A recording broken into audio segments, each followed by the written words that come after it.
My name is Claire Collins. I'm doing the radio programming course in the IT Tralee through Learning Waves, and it's thanks to Learning Waves that I'm now here in News Talk, and I've just completed my work experience with them, and thankfully got paid work out of it. I got I'm on the freelance panel, and I'm now working on the Tom Dunn show.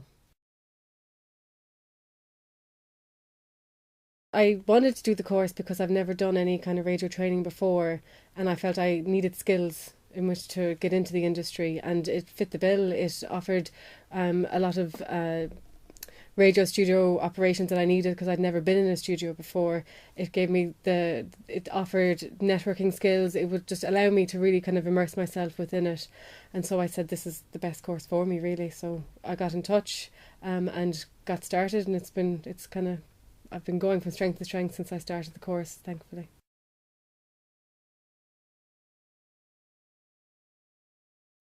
I don't think I would have been able to at the time. I wasn't working. Any work I was getting was unpaid. So I was really glad that this course came along and that it was funded, that, and it has allowed me to go to be where I am now.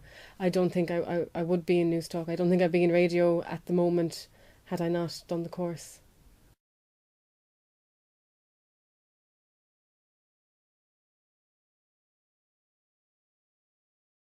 Well, I came on to the breakfast show, which is an early start. I was in for four, and so I had to get a bit used to that. But it was great. It's very news orientated. So whatever's happening in the morning, it's very quick. You don't really have time to sit still. You're always trying to get onto the politicians in the morning or whatever the big story is of the day. I've met a lot of people through. I suppose the presenters, Chris Donoghue and Nora Casey, were incredible. They're great to work with. And then you have the likes of, I've met Pat Rabbit. I've met Hermitage Green, the band, which I'm a big fan of, from Limerick. It's been great, and I suppose what you learn is just the skills you need to get through every day. So how to talk to people on the phone at 6 o'clock in the morning when you're waking them up out of their bed. I was actually pulled out of work experience early because they wanted me to get working on the other show, so I only did 3 weeks worth. Well, I did, I suppose, the hours required of the course, but they needed an extra pair of hands on Tom Dunn, and even midway through the work experience I was told that I would be put on the freelance panel, but I didn't expect there to be work so quickly. But I was, as I say, pulled along, and now I'm on Tom Dunn for the foreseeable, which is great.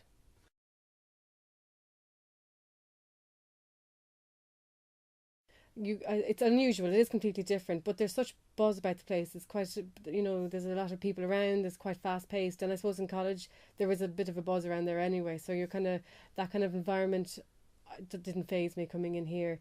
The people that you meet, they're really good. They're very generous with their time. They're willing to kind of help you settle in, and the transition, they make it as smooth as possible. I guess I mean, everyone has to start somewhere, and they recognise that, so they're willing to help you as much as they can. Well, hopefully I'll be on Tom Don this time next year. We never know.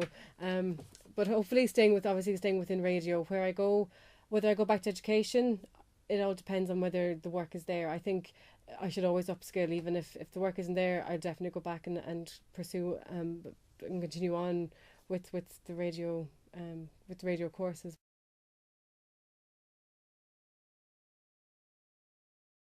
Absolutely, absolutely. I think the fact that you're getting, I think the work experience is a huge part of it, that you get out. Many people who, you might send in a CV, and they'd read it, but they mightn't have a place. But if you go in on work experience, they'll see your worth, they'll see what you can do, and then you can progress from there. Meeting people, showing them what you can do face to face, it's invaluable. So doing the course, absolutely 100% do it.